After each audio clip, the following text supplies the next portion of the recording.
Olá pessoal, tudo bem? Bom dia para todos. A nossa aulinha de hoje é uma aula curta, é uma aula interessante, porque hoje nós vamos falar sobre formas de propagação de calor. Essa é a nossa aulinha de hoje. Formas de propagação de calor. Só para lembrar que calor é uma energia térmica que flui espontaneamente do corpo de maior temperatura para o corpo de menor temperatura. Essa é a definição correta, completa conceitualmente do que é calor, tá? E o que a gente estuda dentro de formas de propagação de calor? A gente vai ver quais são as possibilidades para eu fazer um corpo mandar calor para outro corpo. E a primeira forma de propagação de calor que eu quero mostrar para vocês é o que a gente fala de propagação de calor por condução. Por condução. Qual é a definição de uma propagação de calor por condução? É que o calor é transferido molécula a molécula. Basicamente é isso. Qual é o exemplo que a gente tem do dia a dia para entender como é que isso aqui funciona? Quando a gente está, por exemplo, na cozinha e tem uma panela, a gente geralmente tem as melhores panelas com os cabos sendo feitos de madeira, ou então sendo feitos de plástico, de silicone, enfim. De materiais como esses que são chamados de maus condutores térmicos. Que faz sentido, né? A panela em si está quente pra caramba, muito quente, porque ela está em contato com a boca do fogão. Agora, a alça da tampa, a alça da panela, quer dizer, ela não pode estar tão quente quanto aquela base que está em contato com o fogo. Então não faz sentido, por exemplo, eu ter uma panela que a alça esquente tanto quanto a panela. Então, qual é a panela mais imbecil que existe? É aquela panela que ela é de metal e o cabo dela também é de metal. Aqui na minha casa tem uma panela dessa de alumínio, que basicamente a gente usa só para fritar coisas por imersão, né? Fazer batata frita, fazer frango empanado, essas coisas assim. Porque isso daí não precisa ficar mexendo, segurando a panela, é só botar, frita por imersão, tira com a espumadeira e acabou. Porque se precisa pegar no cabo, não dá. Porque o corpo dela é feito de alumínio e a alça também. E o alumínio é um metal, e metais geralmente são ótimos condutores elétricos. Elétricos não, desculpa, térmicos. Ótimos condutores térmicos. E aí ele vai acabar esquentando pra caramba a alça da panela, coisa que não faz sequer sentido. Então, basicamente, a ideia é, eu tenho uma panela, e aí vou colocar um desenho muito abstrato de uma panela. Aqui está a panela e aqui está o cabo dessa nossa panela. Tá legal? Então, isso daqui é a minha panela. Que, se ela está em contato aqui com uma chama do fogão, essa chama aqui, ela vai esquentar a nossa panela pra caramba. Essa molécula que está aqui em contato imediato com o fogo vai começar a vibrar mais, vai aumentar a temperatura, porque está recebendo muito calor vindo da chama. Se ela começa a vibrar pra caramba e ficar quente, ela vai contagiar as moléculas que estão do lado, que contagiam as moléculas que estão do lado, que vibram mais e vibram mais e vibram mais, até a pontinha da alça. Então aqui, galera, é quando a gente tem uma transmissão de calor sendo transferido molécula a molécula. Cada molécula contagia as demais e acabam se ajudando, acabam contagiando umas às outras. Então, basicamente, eu tenho uma molécula aqui que está vibrando pra caramba. Ela vai contagiar a molécula que está do lado, que vai acabar vibrando pra caramba, que vai contagiar a molécula que está do lado, que vai vibrar mais, que vai contagiar a molécula do lado, que vai vibrar mais, e assim por diante. E quanto mais eu me afasto da fonte, naturalmente vai ficando menos quente, né? Se esse cabo fosse grandão, a ponta lá do outro lado vai sim ficar bem menos fria, tá? Mas não é grande o suficiente assim para poder não esquentar, como deveria não esquentar. Então, essa alça aqui sendo feita de metal também não é interessante, tá? Não é muito eficaz, tá legal? Então é melhor que isso daqui seja feito de madeira ou de plástico ou de silicone, porque são maus condutores térmicos. Cuidado, existe isolante térmico? Não, não existe. Qualquer coisa, quando estimulada o suficiente, acaba transferindo calor.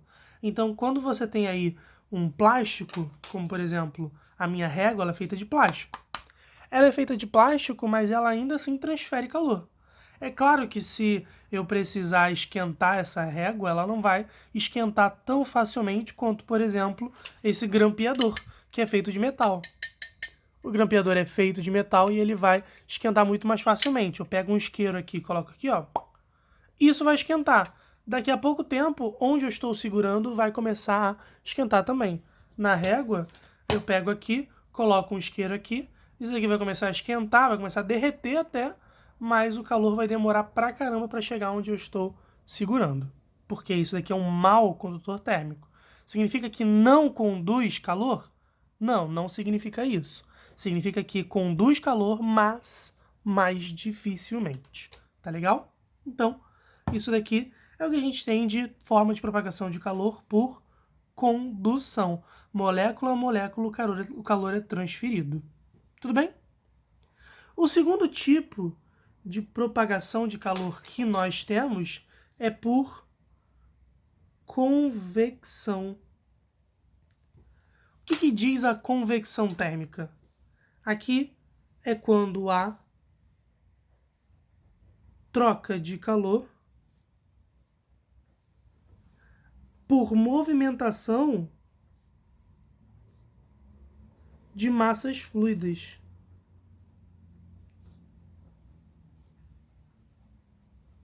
O que são massas fluidas, gente? Massas fluidas são líquidos e gases.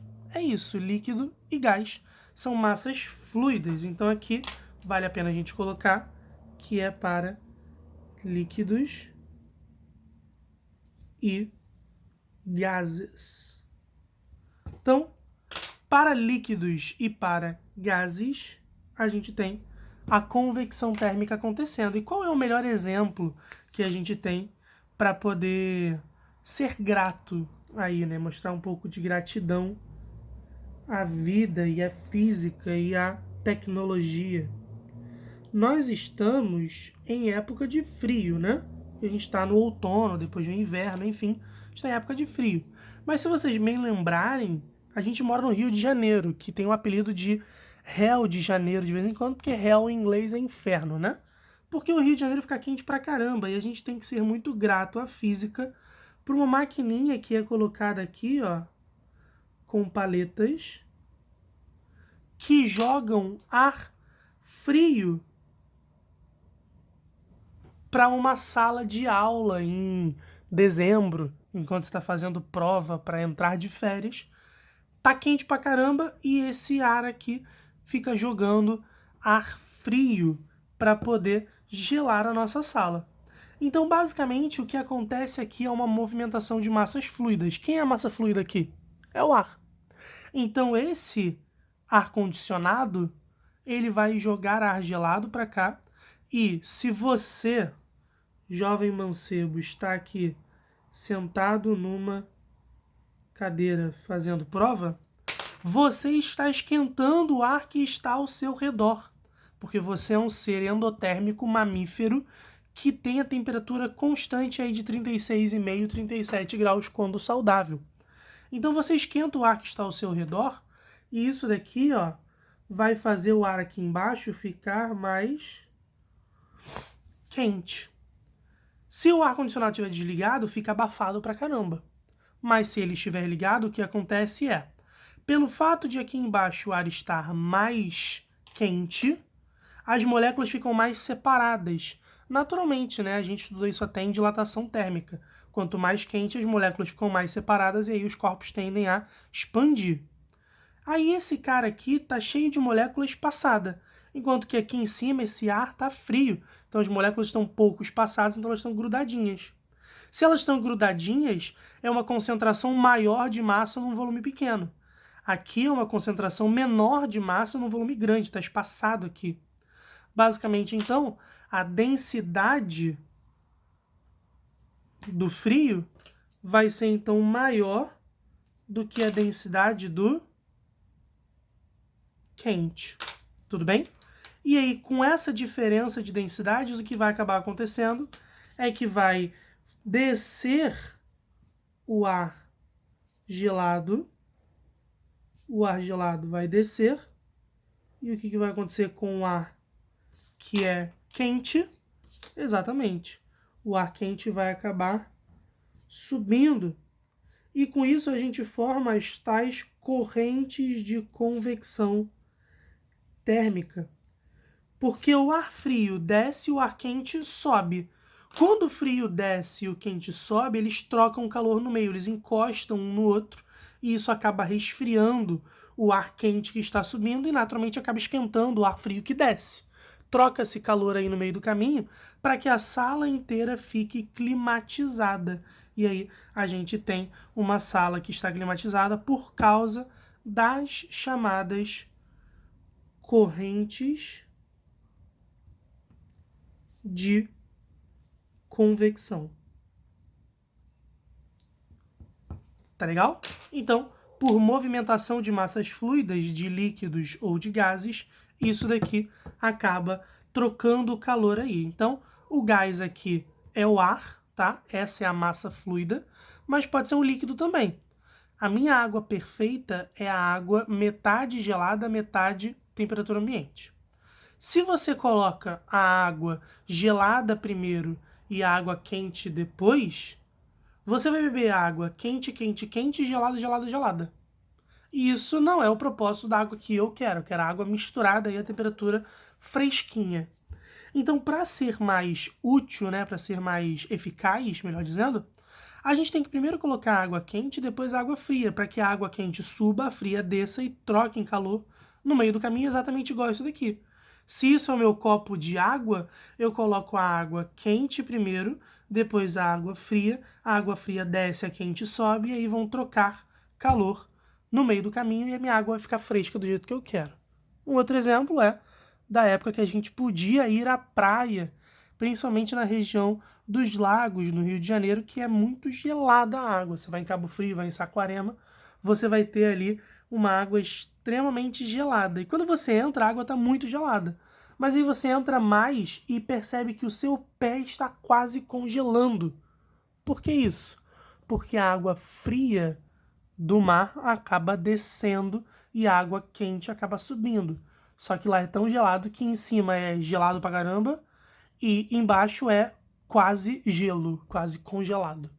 Então, basicamente é isso, onde a água menos fria, a mais quente fica em cima e a mais geladona fica embaixo, naturalmente, por causa das correntes de convecção. Tudo bem?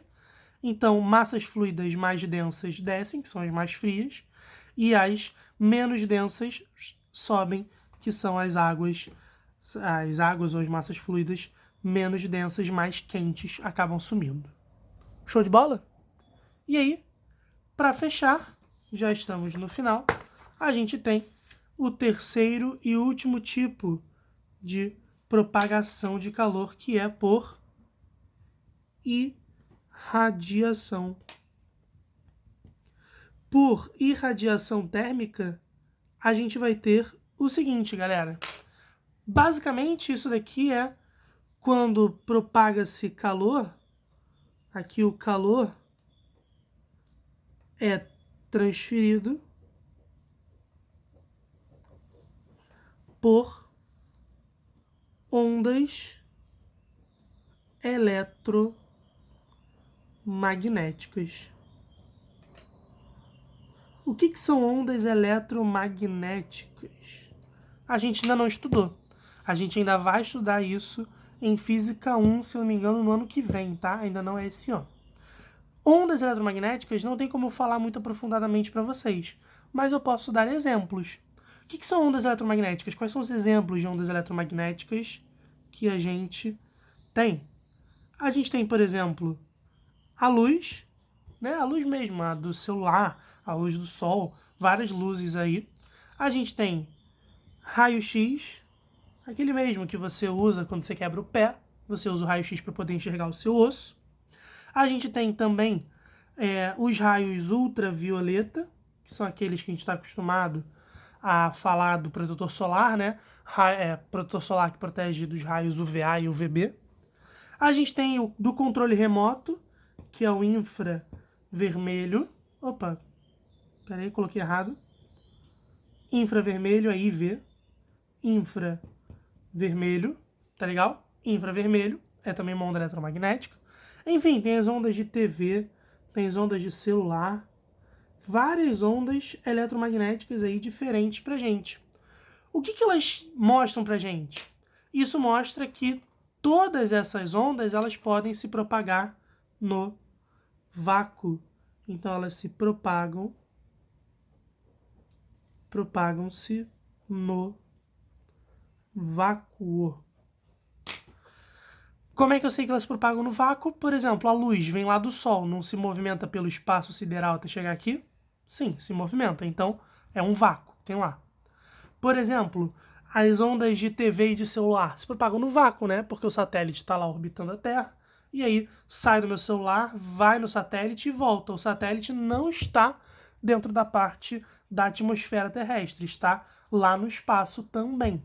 Então, todas essas ondas aqui, esses exemplos são mais palpáveis, mas todas as ondas eletromagnéticas citadas aqui, elas se propagam no vácuo também. Então, basicamente, a irradiação está olhando para o Sol que tem os seus raios de luz aí sendo jogados para o nosso pequeno planetinha, que é a Terra. Então aqui está a Terra.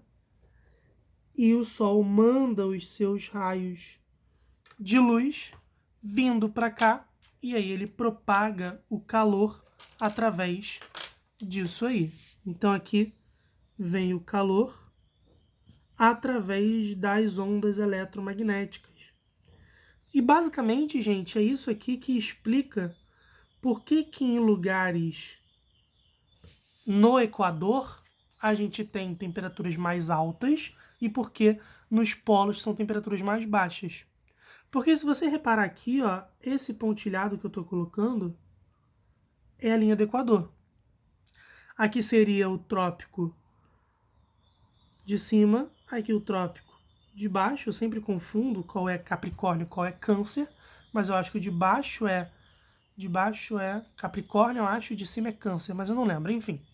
Então, basicamente, aqui é onde está Natal, no Rio Grande do Norte.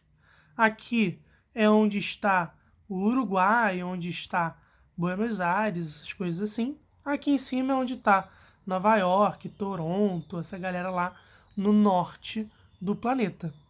A incidência de raios solares é muito mais intensa aqui no meio do que nas bordas. E isso acaba fazendo os climas nos trópicos serem climas mais amenos. Na Argentina, no Uruguai, no Chile, são climas mais amenos, no sul do país também. Lá no Canadá, lá nos Estados Unidos, não precisa nem comentar que lá é muito mais ameno. E se você já viajou para o Nordeste, você sabe que lá é calor 24 horas por dia, 7 dias por semana, 365 dias no ano. É calor o tempo inteiro porque vem calor do Sol o tempo inteiro aqui na irradiação térmica para o meio do planeta. Tudo bem? Então, esse meio do planeta aqui, com o passar do ano, o planeta vai inclinando para um lado, aí é verão no sul, que está mais virado para o Sol, e inverno no norte. Do outro lado, acaba ficando o norte virado para o Sol e o sul mais afastadão. Então é verão no norte, inverno no sul. mas o meio está sempre a mesma distância, então está igualmente quente pra caramba o tempo inteiro perto da linha do Equador. Tudo bem? Então, isso daqui é o que a gente tem de irradiação térmica. Recebe calor pelas ondas eletromagnéticas vindas do Sol, vindas dos raios X, vinda das ondas micro-ondas que esquentam o seu almoço aí no seu aparelho de micro-ondas, enfim, todas as formas aí de propagação de calor por ondas eletromagnéticas. Show de bola? Então temos os nossos 3 tipos, condução, convecção e radiação, onde o único deles que se propaga no vácuo é a irradiação. Condução precisa de moléculas, então não pode ser no vácuo. Convecção precisa de líquidos ou gases, então não pode ser no vácuo. E radiação é o único que pode ser no vácuo. Mas a radiação também acontece no não vácuo? Sim, é claro. A gente está aqui no planeta Terra e está vindo raios de luz lá do Sol. A gente não está num vácuo, a gente está no ar atmosférico terrestre e mesmo assim a luz acaba transferindo o calor, mesmo sendo no vácuo. Propagam-se no vácuo, e aí vou anotar aqui, mas também no não vácuo. Tá legal? Se propaga no vácuo, mas também no não vácuo. Show de bola? Então, basicamente essa é a nossa aulinha de hoje, comentando os 3 tipos de condução, os 3 tipos de propagação de calor que nós temos. Condução, convecção e radiação térmica. Valeu? Forte abraço, galera. Não tem fórmulas, é realmente só essa parte teórica. Valeu? Estudem aí e abraços.